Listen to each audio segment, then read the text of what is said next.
और इधर अरब में महाजंग का खतरा मंडराने लगा है। अरब के देशों को डर है कि बेंजामिन ग्रेटर इजराइल बनाने का अभियान शुरू कर चुके हैं। गाजा और वेस्ट बैंक पर कब्जा इसका पहला चरण है। ऐसे में सऊदी अरब में OIC के विदेश मंत्रियों की इमरजेंसी बैठक बुलाई गई है। यह बैठक इजराइल के विरुद्ध अरब देशों की एकता के तौर पर देखी जा रही है।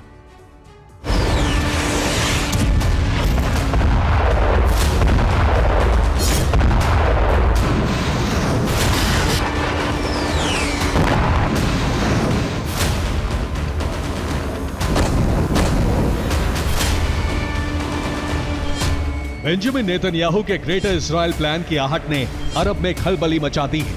डर है नेतन्याहू ग्रेटर इजराइल बनाने का अभियान शुरू कर चुके हैं, जो अरब को महायुद्ध की आग में झोंक देगा।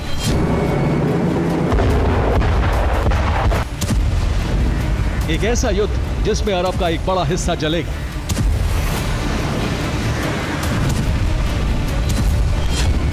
इसे लेकर OIC में शामिल देशों की आपात बैठक बुलाई गई। इस बैठक में OIC देशों के विदेश मंत्री शामिल हुए।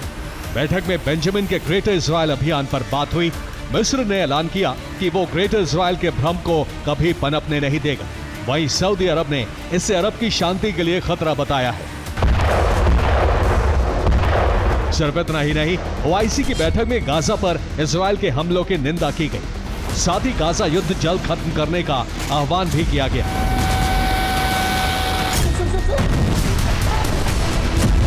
हाल ही में बेंजामिन नेतन्याहू ने अपने ग्रेटर इजराइल ख्वाब को साकार करने के संकेत दिए थे, जिसके बाद से ही OIC देशों में कोहराम मचा हुआ है। दरअसल दशकों पहले जिस इलाके में इजरायली साम्राज्य था, अब वहां नेतन्याहू ग्रेटर इजराइल बनाना चाहते हैं।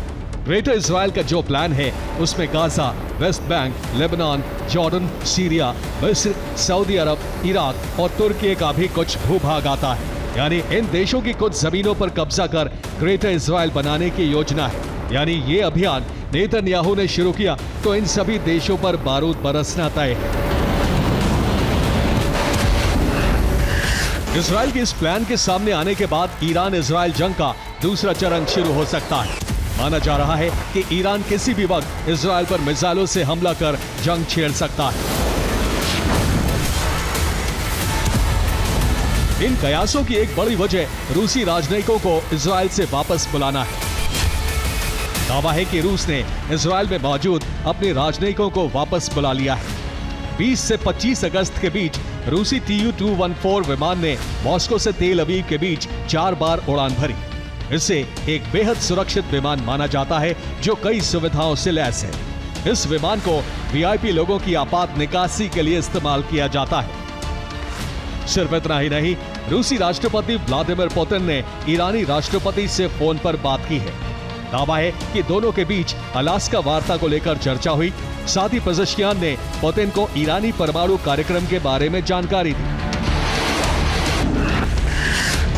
पुतिन और पेजेश्कियान के SCO समिट में द्विपक्षीय वार्ता पर भी सहमति बनी है। माना जा रहा है कि इस दौरान बेंजामिन के ग्रेटर इजराइल प्लान पर भी बात होगी।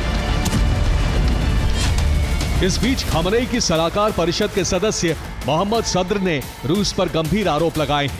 उन्होंने रूस ईरान गठबंधन को महज एक छल और षड्यंत्र करार दिया है।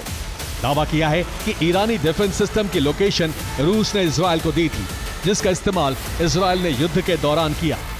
हालांकि एक्सपर्ट्स इसे ईरान की रणनीति का हिस्सा मान रहे हैं। ईरान रूस पर दबाव बनाने की कोशिश में है ताकि इजराइल के साथ दोबारा जंग के हालातों में रूस खुलकर ईरान का साथ दे। Bureau report, TV9 Bharatvarsh.